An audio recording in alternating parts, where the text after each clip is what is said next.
something else. You don't turn this in, you don't get any points. Gotta be turned in today.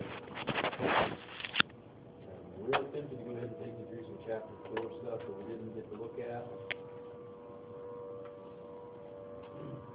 Is there anybody that needs more than 30 minutes? Gonna need more time?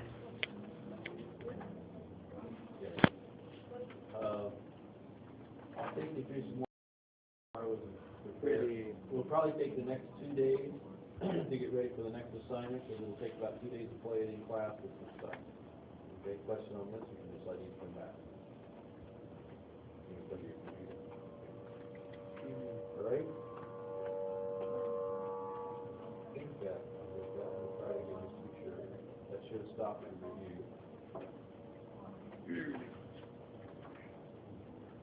Oh, I should have saved that before I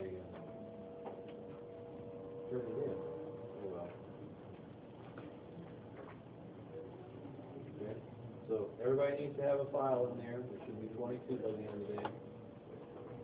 Your assignment, again, I'm going to go back over this. It's in the assignment here. Like I did with your example, it needs to be at least 60 frames long. Okay? You don't have to create a background, but you can create a background with a morph in it for extra credit. Right? The first layer must be a morph that uses symbols such as a drawing of some sort of human, and a second symbol should be some sort of an animal.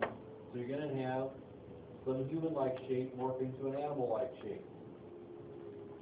Okay? So I don't care if that's a stick-figure boy morphing into a dog.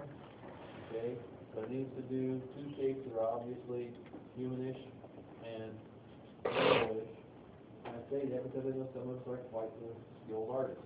Now, if you're a perfect artist, don't spend 3 days trying to draw a perfect human, so that you now spend 3 days to draw a perfect horse and morph your human